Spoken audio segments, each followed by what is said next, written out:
شیخ حسینہ کا دور اقتدار پلک جھپکتے ہی ختم ہو گیا۔ طلبہ کی کوٹا تحریک نے شیخ حسینہ کے 15 سالہ دور کا دھڑن تختہ کر دیا۔ Bangladeshi Prime Minister Sheikh Hasina has resigned and fled to India after weeks of student-led protests. Bangladesh remains tense, with some students having vowed to continue protests a day after the Supreme Court scrapped most of the government job quotas. آخر کیوں ہوتا ہے ایسے کہ حکومت وقت کو اپنے اوپر ہونے والی نیگیٹو کمنٹری برداشت نہیں ہوتی؟ آخر کیوں ان کو سڑکوں پہ نکلنے والے مظاہرین پہ تشدد کرنا پڑتا ہے؟ آخر ایسا کون سا ظلم ہوا ہے عوام پہ جس کی وجہ سے انہیں اتنے سخت ہتھ کنڈوں پہ مجبور ہونا پڑ گیا؟ اور فائنلی ایسی کون سی طاقت ہے اس عام عوام میں کہ جب وہ اکٹھے ہو جائے تو حکومت وقت کو بھی گھٹنے ٹیکنے پہ مجبور کر دے؟ ان سب سوالوں کا دیا جائے گا جواب ہماری آج کی اس ویڈیو میں، جس میں ہم بنگلہ دیش کی اسٹوڈنٹ موومنٹ اور حسینہ واجد کی ڈکٹیٹر ذہنیت سے نجات اور ایک نئے بنگلہ دیش کے آغاز کے بارے میں آپ کو بتائیں گے۔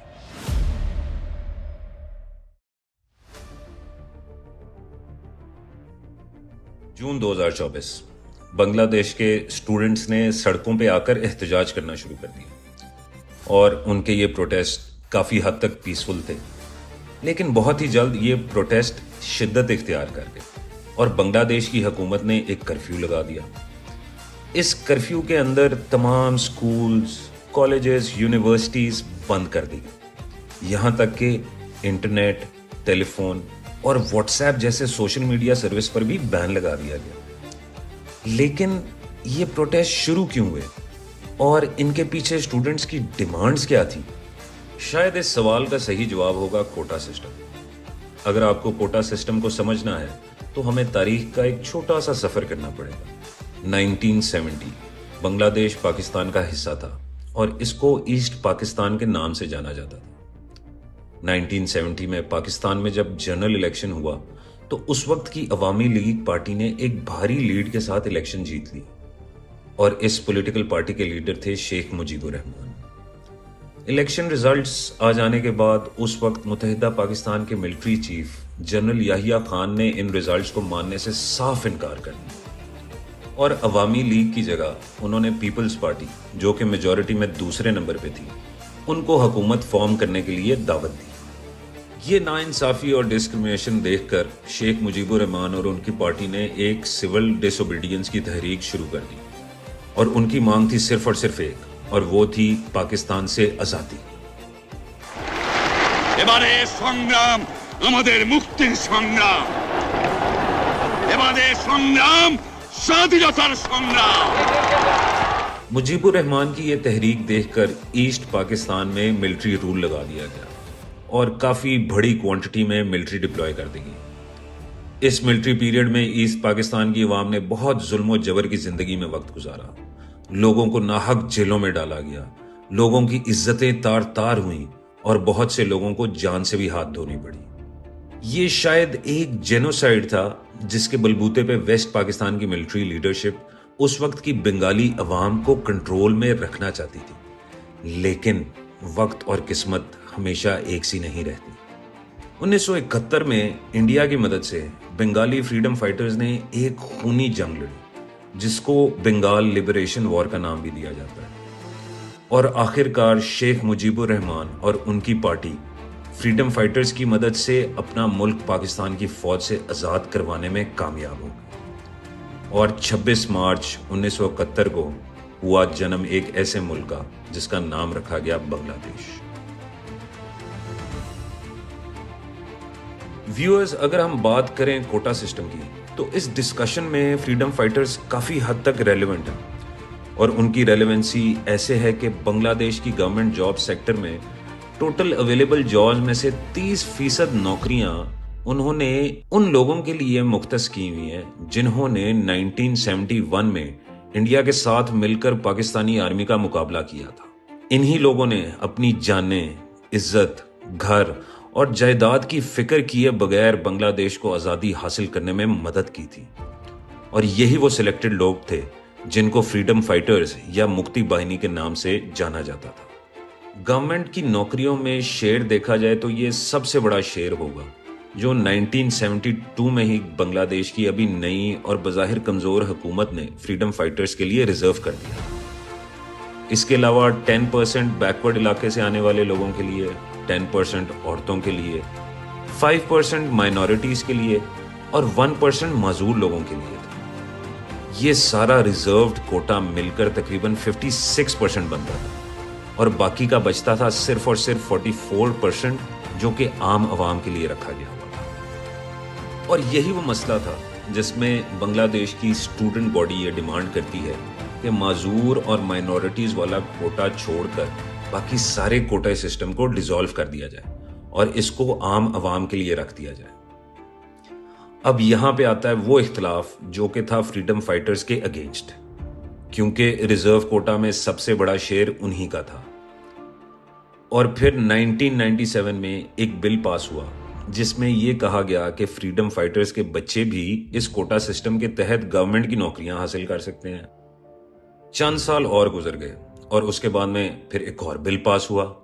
अब इस बिल में फ्रीडम फाइटर्स के ग्रैंड चिल्ड्रन यानी कि फ्रीडम फाइटर्स के बच्चों के बच्चे भी इस कोटा सिस्टम के तहत गवर्नमेंट की नौकरियां हासिल कर सकते थे। यहां से शुरू होती है एक प्रोटेस्ट्स की कहानी जो उस वक्त 2012 में मौजूद स्टूडेंट बॉडी ने शुरू की।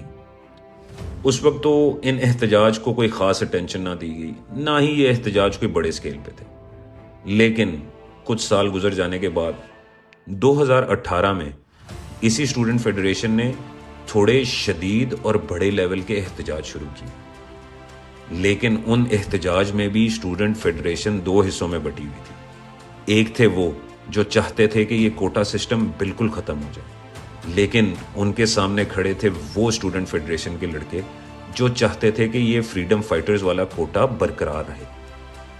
लेकिन 2018 में आखिरकार बांग्लादेश की हुकूमत ने होश के नाखून लिए और उन्होंने इस कोटा सिस्टम को ख़त्म कर दिया और आम आवाम को कम्पिटिटिव एग्जामिनेशन के थ्रू ये 3000 गवर्नमेंट की नौकरियां जो हर साल आती हैं अवेलेबल करवा दी। ये कोटा सिस्टम शायद 2018 में ही ख़त्म हो जाता और आजकल हो रही इस खून रेजी से बचा जा सकता। लेकिन 2021 में कुछ फ्रीडम फाइटर्स के बच्चों ने हाई कोर्ट में कोटा सिस्टम ख़त्म करने के खिलाफ एक अपील दायर की और उसका फैसला आया 5 जून 2024 यानी कि आज से तकरीबन 2 महीने पहले। उनकी पिटीशन हो गई मंजूर और कोटा सिस्टम को कर दिया गया दोबारा बहाल। इस बहाली के बाद शुरू होती है एक ऐसी एहतजाज की लहर जिसमें अभी तक 300 से ज़ायद मासूम और निहत्थे स्टूडेंट्स अपनी जिंदगी गंवा चुके हैं।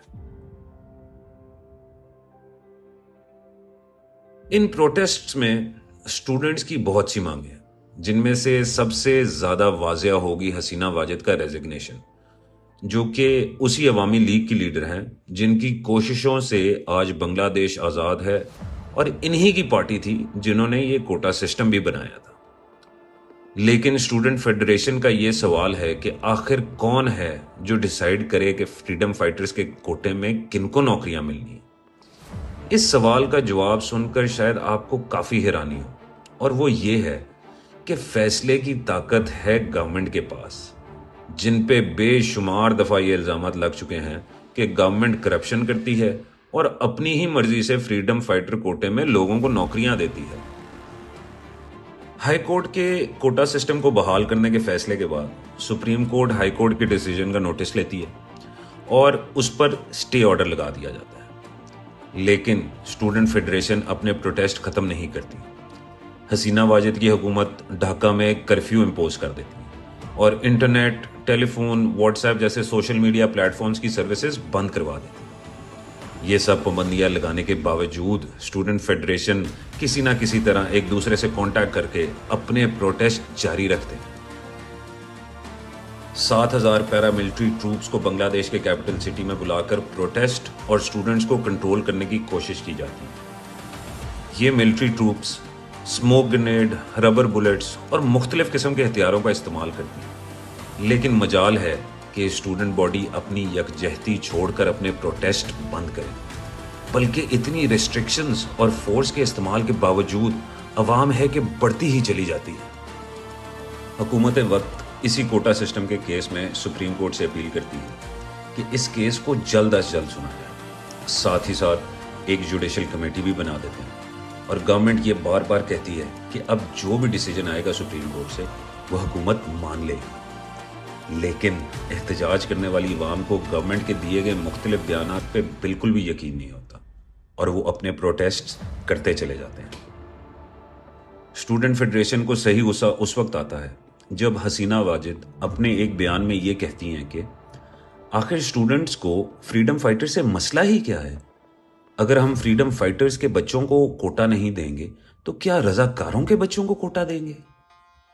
यहां छिड़ जाती है एक नई आग और ये आग सिर्फ और सिर्फ एक लफ्ज के गलत इस्तेमाल की वजह से होती है और वो लफ्ज है रजाकार।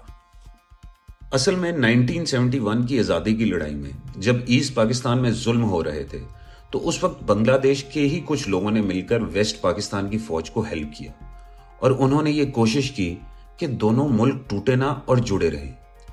और ये लोग जिन्होंने उस वक्त वेस्ट पाकिस्तान की फौज की मदद की थी उनको रजाकारों का नाम दिया गया। रजाकार का लफ्ज अगर मैं सही से तशरीह कर पाऊं तो वो बंगाल की अवाम के लिए किसी गाली से कम ना होगा।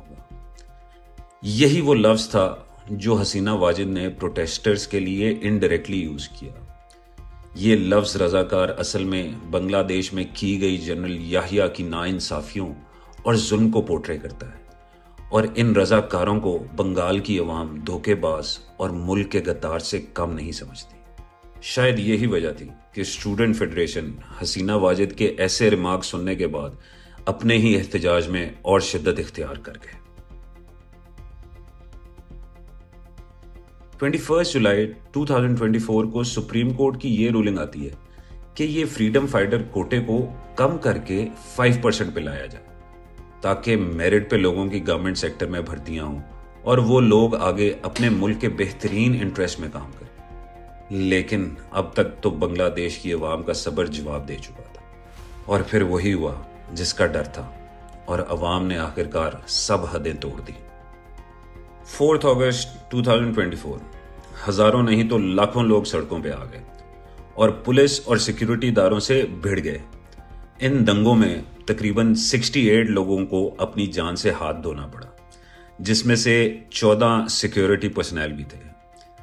ये सब देखते हुए बांग्लादेश के आर्मी चीफ ने अगले दिन 5 अगस्त 2024 को गवर्नमेंट को सस्पेंड कर दिया और उन्होंने हसीना वाजिद को 45 मिनट्स का अल्टीमेटम दिया कि वो रिजाइन करके प्राइम मिनिस्टर हाउस छोड़ दें। हसीना वाजिद ने एक फाइनल तकरीर करने की कोशिश की, लेकिन अवाम इस हद तक गुस्से में थी कि वो प्राइम मिनिस्टर हाउस में घुस गई और उन्होंने तोड़फोड़ शुरू कर दी।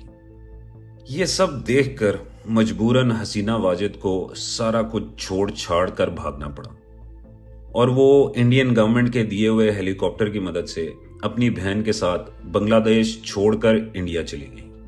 आखिरकार बांग्लादेश की अवाम की खून रेज मुहिम ने उनको अपने मकसद में कामयाबी दिला दी और बांग्लादेश को एक बार फिर 1971 के बाद अब 5 अगस्त 2024 को एक ऐसी आज़ादी मिली जो कि उन्होंने अपनी ही मुंतखब शुदा हुकूमत से हासिल की है। उम्मीद है हमारे बॉर्डर पार भाइयों की जिंदगियां अब बेहतरी की तरफ गामजन होंगी और उनको मिलेंगी वो मन मांगी चीजें जिनके लिए उन्होंने बेशुमार कुर्बानियां दी हैं। व्यूअर्स, अगर आपको भी हसीना वाजिद और उनकी पॉलिटिकल पार्टी की करप्शन या फिर उनकी की गई नाइंसाफियों की कोई कहानियों के बारे में पता है तो हमें कमेंट सेक्शन में जरूर बताएं। मजीद ऐसी और वीडियोस देखने के लिए हमारे चैनल को सब्सक्राइब और वीडियो को लाइक करना ना भूलिएगा। अपने और अपने प्यारों का बेहद ख्याल रखिए। अगली दफा तक के लिए गुड बाय।